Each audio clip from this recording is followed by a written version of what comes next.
Hello বন্ধুরা, সকলে কেমন আছেন? আশা করি ভালো আছেন। আমার চ্যানেলের আপনাদের সকলকে স্বাগতম জানিয়ে আজকে ভিডিও শুরু করছি। আমি দারুণ একটা রেসিপি নিয়ে চলে এসেছি। আমি যে রেসিপি শেয়ার করতে চলেছি সেটি হলো নিরামিষ কলাইয়ের ডাল। তো নিরামিষ কলাইয়ের ডাল আমি যেসব মশলা ব্যবহার করব আগে থেকে রেডি করে নিয়েছি। দেখুন, এখানে তেজপাতা, শুকনো লঙ্কা, দুটো কাঁচা লঙ্কা ফোড়ন দেবো বলে রেডি করেছি। আর এখানে পাঁচফোড়ন নিয়েছি, ফোড়ন দেবো। আর লবণ নিয়েছি, জিরে গুঁড়ো নিয়েছি, হলুদের গুঁড়ো নিয়েছি। আর এখানে আদা নিয়েছি, আদাটাকে গ্রেট করে নেব। আর এখানে ডাল আগের থেকে সেদ্ধ করে নিয়েছি। কড়াইয়ের ডাল সেদ্ধ করা হয়ে গেছে।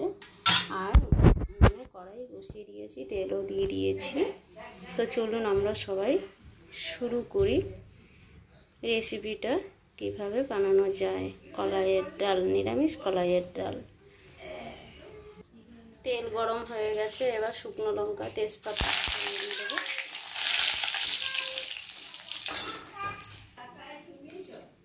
সামান্য পরিমাণে লবণ দিয়ে দেবো কলাই ডালে, সেদ্ধ ডালে। আর হলুদের গুঁড়ো দিয়ে দেবো। ভালো করে নাড়িয়ে নেব। এবারে একটু পাঁচফোড়ন দিয়ে দেবো কড়াইতে।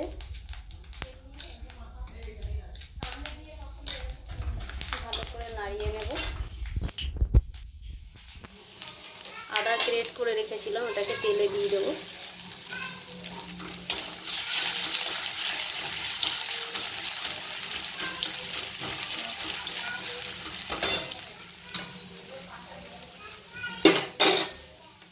সেদ্ধ করা ডাল কড়াইতে দিয়ে দেবো।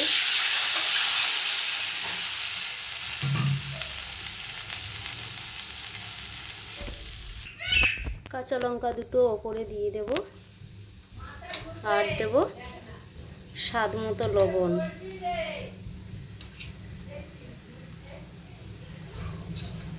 জিরে গুঁড়ো দেব।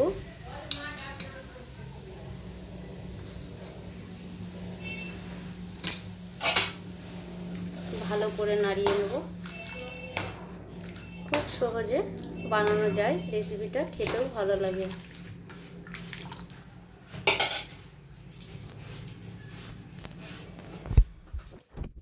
সামান্য পরিমাণে মিষ্টি দিয়ে দেবো, যেহেতু খেতে একটু স্বাদ লাগবে। আপনারা চেষ্টা করবেন আমার মতো বানিয়ে খেতে, খুবই ভালো লাগবে। গরম ভাতে আলু মাখা থাকবে বা আলু ভাতটা খুব ভালো লাগবে খেতে। চেষ্টা করবেন আমার চ্যানেলটিকে সাবস্ক্রাইব করতে ভুলবেন না। অবশ্যই সাবস্ক্রাইব করবেন, লাইক করবেন, কমেন্ট করবেন, শেয়ার করবেন। যত বেশি শেয়ার করবেন আমি নতুন নতুন রেসিপি নিয়ে চলে আসব। হয়ে গেছে, টেস্ট করে দেখে নিয়েছি, সব কিছু ঠিকঠাক আছে। একটা পাত্রে ঢেলে নেব। একটা পাত্রে ঢেলে নিয়েছি।